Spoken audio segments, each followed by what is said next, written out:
Simple tables without databases are here.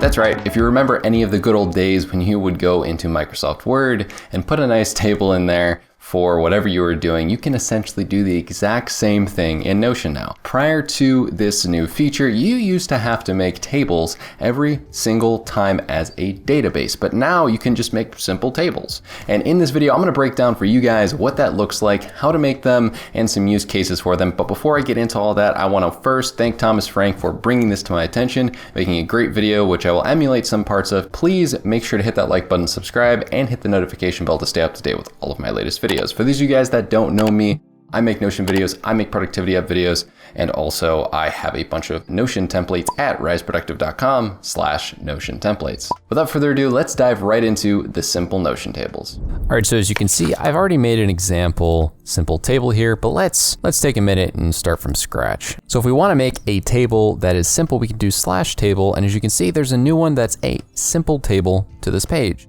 Or we can add the table databases. Now we want to make sure we do this simple one. We press that, and as you can see, there are a few different ways that we can format things. There are obviously columns and rows, as are in any table, and we can add, like this, the columns and the rows, or we can take this bottom corner where this plus is, and we can drag it around, and it'll actually show you it's 4x1, 2, 3, 4, 4. So we're going to make this a 4x4, and an example of what we're going to do here is, as I showed earlier, would be like my favorite sports teams, for example. And then this is just going to be, it doesn't really matter what like whether it's pro or not. So for football, my favorite team across everything's the Chiefs, then it's Ohio State football, then maybe the Bears. And then if we go to baseball, I'm a big Cubs fan, and then I've always been a fan of the Red Sox.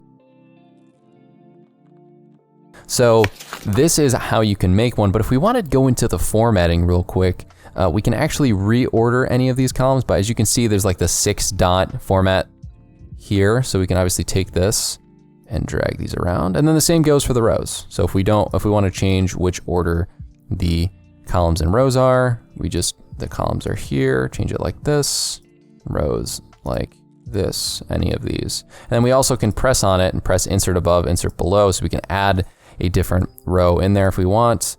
We can duplicate this whole thing. We can clear the contents of this. So if I clear the contents, it gets rid of that.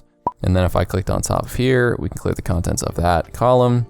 And then the nice thing about this is it is rich text editing. So as you can see, when I double click, you can do any of the normal things you would do. You can change this color to yellow. So if I wanted to color code things, I could go into here.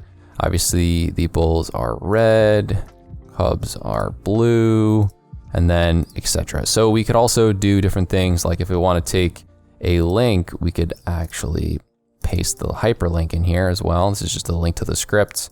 We can write a comment by going here and putting I miss Dirk Nowitzki for the Mavericks. As you can see, it adds a little comment right there. So we can do any of the sort of the rich text stuff that we would be able to do in a normal block here. And another nice formatting thing you can do here is you can actually press this right next to the options. You can see there's like the sizing. So if you press sizing, it'll even things out to the exact same. So obviously there are different formatting options here, but that's one that I wanted to point out, because if you fit table to page width, so you can obviously take these and edit them themselves. It's nice to know that you have a button that kind of has a reset button to get everything to just fit directly to what the page size is as well. Another nice feature here is that we can actually go to the options and add a header column or a header row. And this just basically gives a differentiator, right? So it shows it's the different text here. So you can see there's like a darker, more filled in gray with like bolding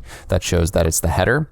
And then if we toggle those off, or at least the columns, this is a little bit more clear here. And regarding turning it into a database, you can click on the 6 dots here. It's really nice. You just simply turn into database. And then if you want to take it and change it back to something that's just simple again, you can turn it right back into a simple one. But as you will be able to see here, it turns all of these, obviously the first one's your name property, but the rest of it is just your basic text properties there. But if you want to turn it back into a normal simple table, press simple table again, and it'll turn that into that. So what you really can't do in here, it was pointed out in Thomas Frank's videos, it's just a simple text editor, right? Like I can't do slash, any sort of slash block commands or anything like that, slash page, slash to do. There's nothing like that. You can't do different things in there that you can, like for example, you obviously can in databases and in just normal blocks, you can do slashes to insert different things. So you can't insert anything extra in there. It's just a basic, simple text editor, and you really can't copy and paste cells. As you can see, it doesn't let us do that. A nice trick that Thomas Frank showed, however, is that we can copy and paste things in a different way, sort of. So we do slash table, and then make it so that the naming functions are the exact same. So if we make a bunch of text properties here, so we get baseball, basketball, hockey, and then we copy these. We can paste it right back in here, but we want to make sure we don't have it as the text. We just unclick here and just have one selected, then paste, and it'll paste right in there. Now, granted, in my opinion, another nice way you can do this is to simply, while you could turn this into a simple table, right? It's fine that you can copy and paste.